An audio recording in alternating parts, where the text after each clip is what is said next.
मेरा पूर्व विधायक जी के द्वारा मैं 17 वर्ष उनके साथ रहा और 20 वर्ष से मैंने उनके जुर्म झेले।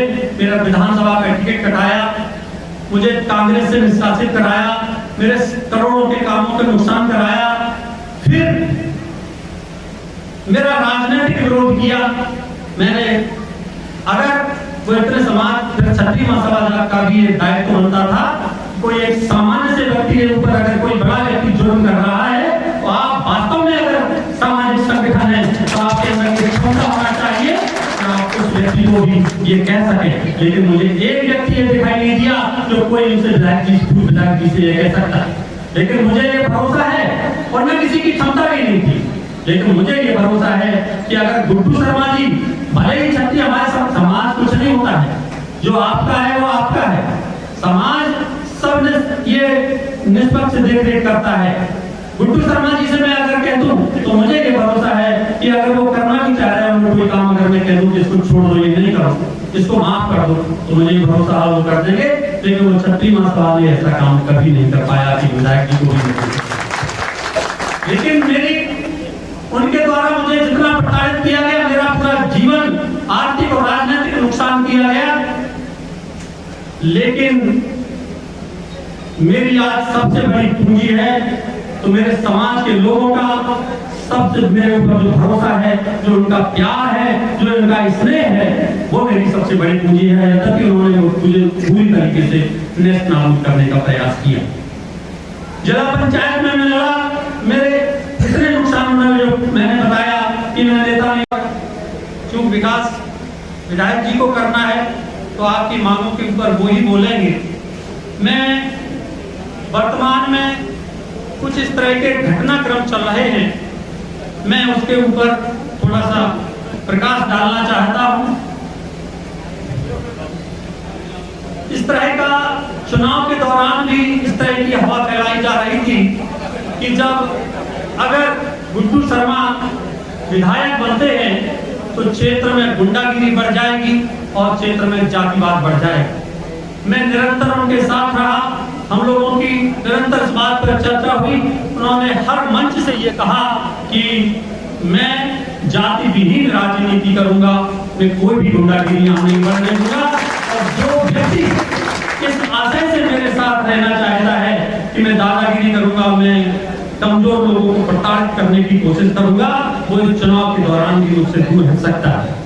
और मैं ये कहूंगा कि समूची लाहौर विधानसभा क्षेत्र में एक भी ऐसा उदाहरण नहीं है कि गुड्डू शर्मा जी ने जाति के आधार पर किसी का पक्षपात किया हो। किसी भी राजपूत का, किसी भी अन्य समाज के किसी भी व्यक्ति का एक आध दो उदाहरण इस अल्प समय के ये भी हैं कि अगर उनके समाज के व्यक्ति से भी किसी दूसरे का विवाद हो गया है और अगर उनके ब्राह्मण समाज की गलती है तो उसमें भी उन्होंने उसकी मदद, जबकि 50वां प्रयास किए गए, उनके ऊपर प्रेशर आया, लेकिन उन्होंने कोई मदद नहीं की। ये उन्होंने निष्पक्ष काम किया, ये उनका सराहनीय काम हमेशा रहा। चूंकि उसके बाद ये सिलसिला चल पड़ा, जो कार्यक्रम जो चल रहे हैं,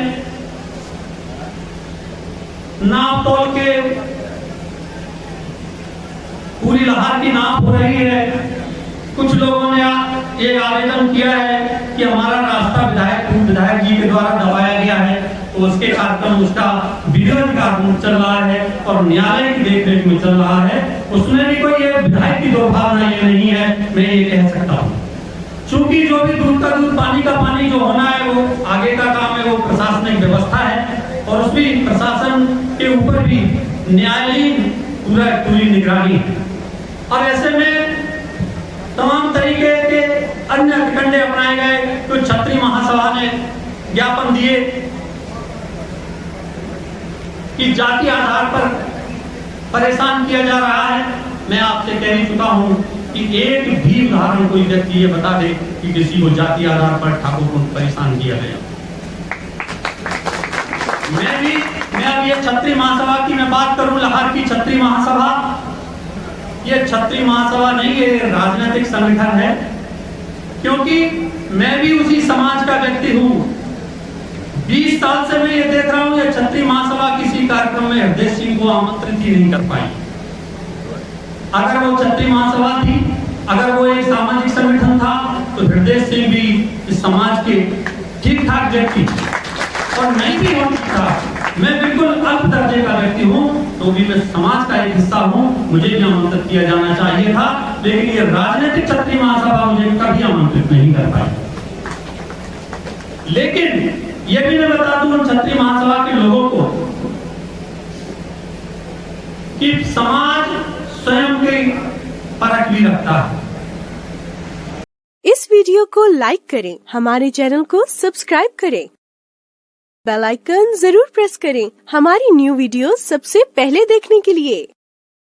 सब्सक्राइब करने के बाद ना घंटी बजा देना, ताकि जब भी मैं कोई न्यू वीडियो अपलोड करूं तो तुम्हारे फोन की घंटी भी बजे।